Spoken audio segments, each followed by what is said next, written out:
What's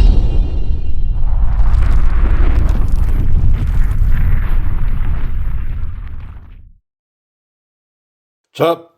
So this is the arena knife, the little fixed blade that was won by Tim on the channel, and he had a couple of knives that he wanted me to look at. So before I sent him his prize, he sent me this, and then I'm going to send this back with his knives. So, man, I appreciate you sending these knives over. And let's dive in. Let's take a look. So let's do this sheepdog first, because this one was just for me to check out because of this purple. He knows that I'm a purpley fan, right? And man, is this purple cool. You're right, brother. Against the black, the stonewash blade, this thing's awesome. And of course, the action on this thing, it's got the same action as the one of my very favorite knives, maybe in my top 10 all time, the Kizer Escort with the same clutch lock. And it is so good. And this has that same action. So, I don't know if you have one of these sheepdogs with this action. Another one that has very similar action is the Kizer Drop Bear. The Drop Bear has a very similar action. It has, of course, that same adjustable. It's got the 3 holes so you can make it tighter or looser. My guess is this one's on the tightest setting just from feeling it. I can function it with one finger, but it's definitely got some resistance. The slow roll on these is so good. I mean, y'all, they just figured it out. They absolutely have figured out, this clutch axis, depending on the manufacturer, what they call that. But they, Kizer has it down, man. They have it figured out. And is this thing stunning. Thumb flick, can get it with the fuller there. Yeah. Spidey flick. Yeah, wonderful. Excellent ergonomics. And here's what I find with the sheepdog is you either love it or you hate it. Like the blade shape itself. Yeah, you're either down on it or not so much. How sharp's your knife, bro? Yeah, that's how sharp that should be. So I appreciate you sending that. I love that purple. 100% I love that purple. Yeah. Then he also sent this, and I believe this is a Kansept Anomaly. Yeah. And it's in S35VN, and it is a Dirk Pinkerton design, which I am a huge fan of Dirk Pinkerton stuff. And I think that maybe Tim had relayed that there's possibly some action issues with this knife. And I can tell you already that it is really hard to function this knife without getting into this frame lock. Either opening it, like right there, I'm on it. Now it'll go, but I'm definitely holding it. And then also closing it. Like even, see if I go to close it, I'm still touching it.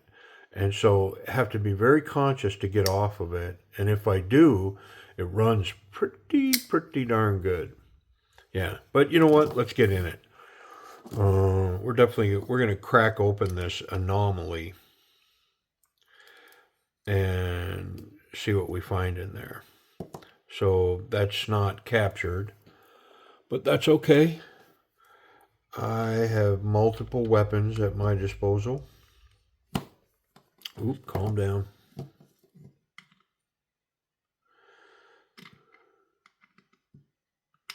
There we go.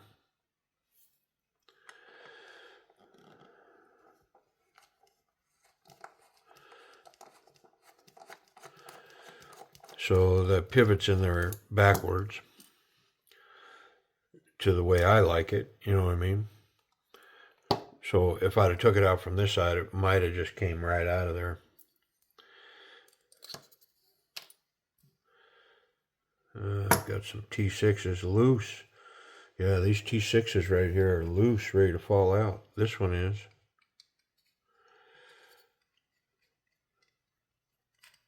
Looks, was not in there all the way. I don't think it was loose, but it wasn't seated all the way.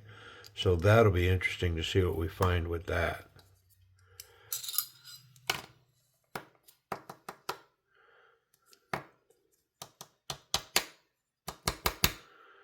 Yeah, so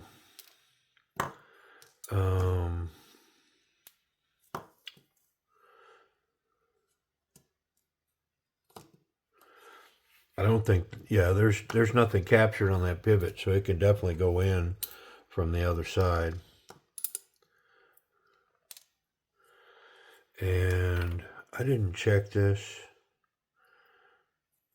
I may reassemble this way and then check it just to see what's up. I'll check the tightness on these. Yeah, those are tight, correct. Well, let's wipe it down.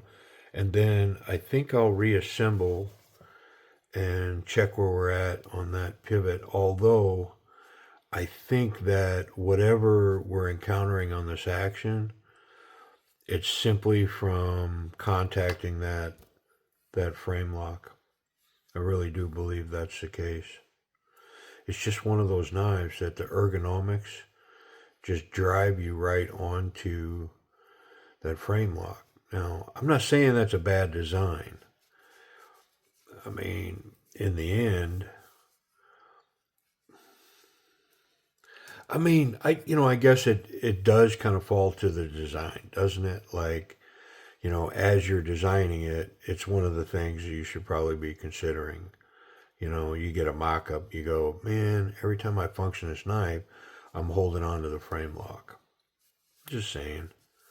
I mean, where else would you land that issue except at design?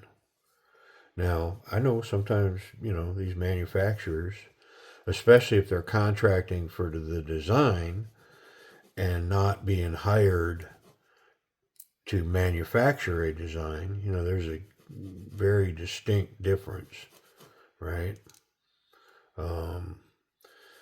If you're being hired to manufacture a design, then you should make it exactly the way that, that they're asking.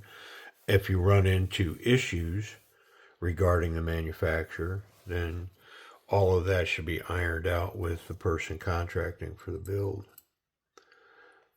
But in any case, somebody should catch it and say, hey, every time you handle the knife, it's almost impossible to not get down on that lock, that frame lock.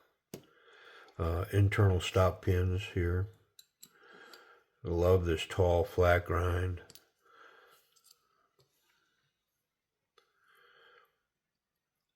I believe I have another Kansept Dirk Pinkerton designed knife. It might be a Beyond EDC knife that's similar to this design. And remember what I said now, we're going to smash this back together and then I'm going to check on the detent just to see where I'm at with all that.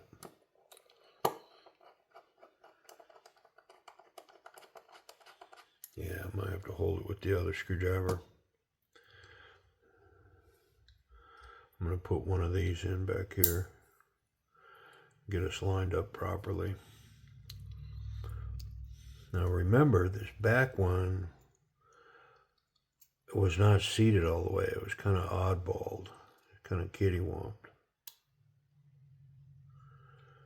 I think it was a back one. Maybe it wasn't because that just went all the way in there, right there.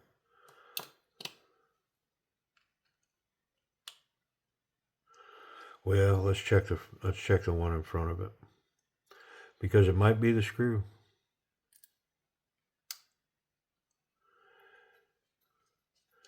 I mean, it went all the way in. No worries. I'm not sure why it was sticking out of there. All right, so we're locked up tight. Off center, a fair piece.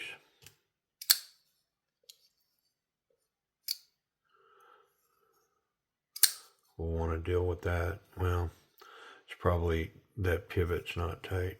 Mm-hmm. Mm-hmm. But I'm in there correct this time, so we're going to come at it from the other side to tighten it up.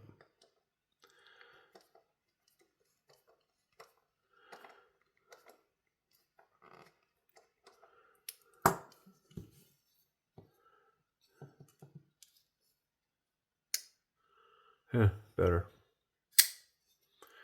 I mean, it runs pretty darn good, man. It's like drop shot.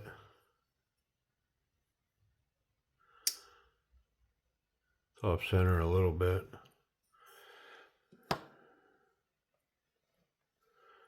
Not sure if I can get that out of there.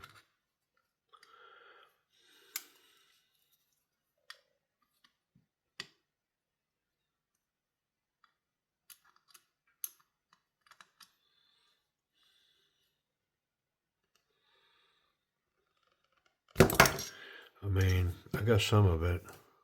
Yeah, it's pretty straight now. See how tight we are. Yeah, it didn't affect the action at all. Yeah.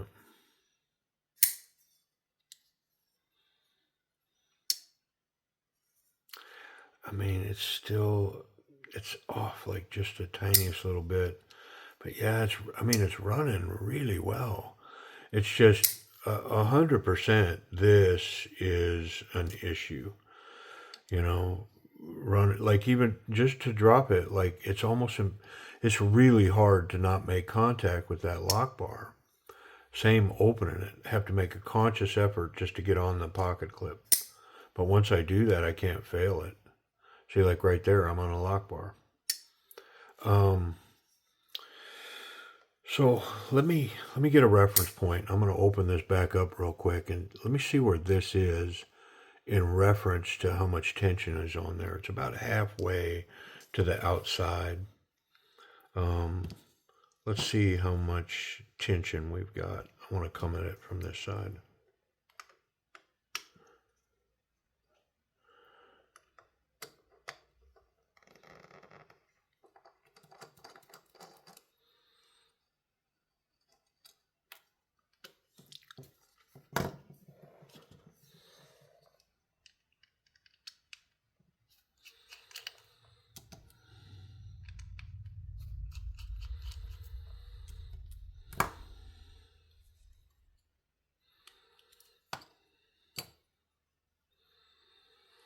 I mean, there's not much room there because where it's at right now, it's right there. That's where it's at when it's locked up. So I mean, yeah, it's probably set really well. So I'm not going to mess with it. I'm just going to put it back together. And yeah, it tis what it tis. Let's get one of these back screws in first.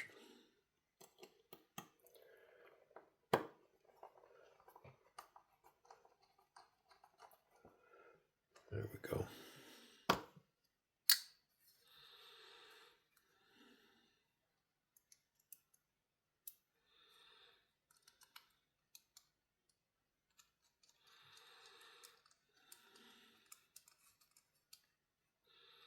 Yeah, see, I didn't even have to hold it this time.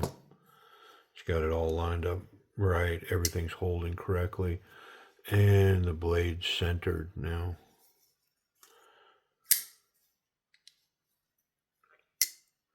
Whew, man, is that nice. Let's get this last screw in there.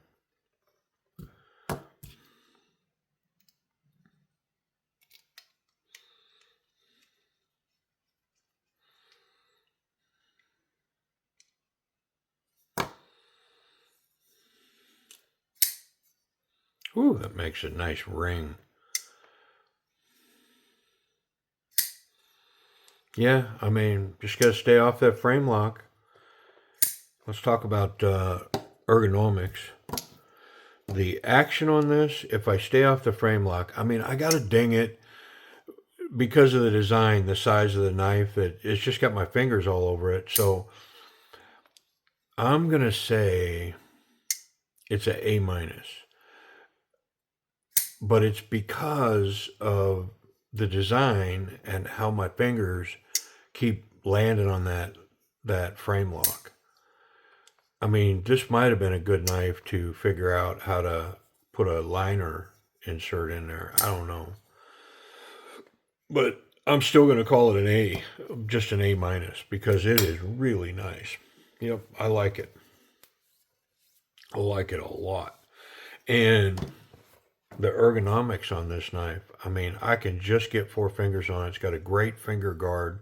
So, I mean, not so confident, very confident grip. It's definitely a confident grip, and it's rising. I feel really locked in here. I love this blade shape.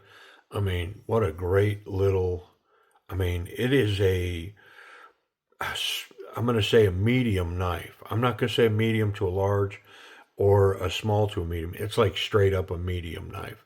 This reverse grip, wow, is that good? This, I mean, not so much. This, though, ooh, is that good? And this, yeah, no real jimping anywhere here. Everything's smooth, finished well. It's comfortable. The pocket clip, I can feel it in there, but it's not burning me. Let's run that pocket clip real quick. I think the thick stuff's gonna work. Yep. Look at that. Beautiful, nice little line in the pocket clip. Gives good aesthetics. It's got these screws, should be able to grab it with those. Yep, excellent tension here with the thick stuff. I think we're going to come up a little short as far as retention on standard size jeans. Yeah, I mean, it's a little light. Yeah, my spot in the back pocket back here. Yeah, I mean, that's a nice little pocket knife. Definitely needs some tension on the pocket clip. But I'll leave that to Tim. Not this Tim, that Tim. Yeah. What about safety? Yeah, no blade contact through the back, and the tip is secure down in there. So the clip is good. It just needs a little tension put on it. The tip is good, and I'm confident that I can handle this knife any way I want as long as the blade is closed. It's got great detent in there too to hold that blade closed. As long as it's closed, the knife's safe to handle. Speaking of safe, I wonder how sharp. Was that a good segue? Safe to sharp? Yeah, here's another one. I mean, I don't know if that's Tim keeping these knives sharp or if they just are sharp, but wow. Yeah, very nice.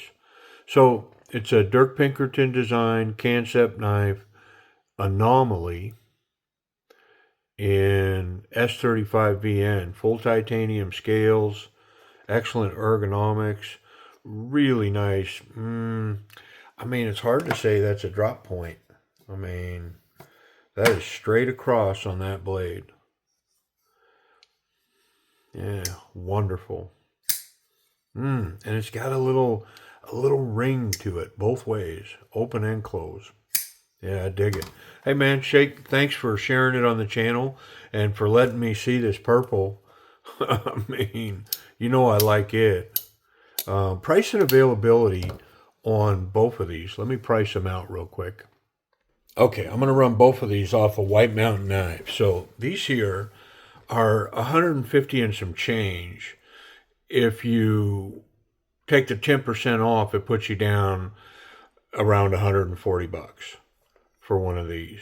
So not cheap, but I mean, it's a quality piece. Now, they have some different models of these. They have them in G10 and 154 cm steel.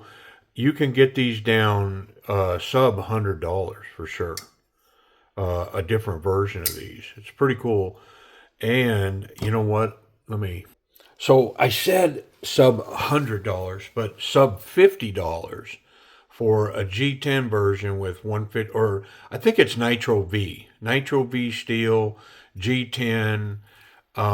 and it's a liner lock. So that's what I wanted to double check because, one of the Achilles heels with this little knife is getting your fingers all over this lock. And so with that liner lock, it would eliminate that. So, I mean, I may figure out how to check out that sub $50 budget piece on the channel just to see, because I do really like the knife. I like the little, the smaller, medium size ergonomics on this. And, I might even like the grippiness of the G10 over this. Maybe micarta, because there was a lot of different versions. So, yeah, anywhere from sub $50 to this version is going to run you almost $150 at like $140. Yep. So the sheepdog, the purple sheepdog, they were on White Mountain Knives about $119. They don't have any right now. But if you took the discount off of that, it put it down just over $100, like 108, I think 107, something like that. So yeah, I think I saw these on sale not too long ago, but I don't remember. I would venture to say though that it's probably $100 to $110 piece, no matter where you go find it. Yeah, so that's what I know. Hey, I appreciate y'all watching, and until next time.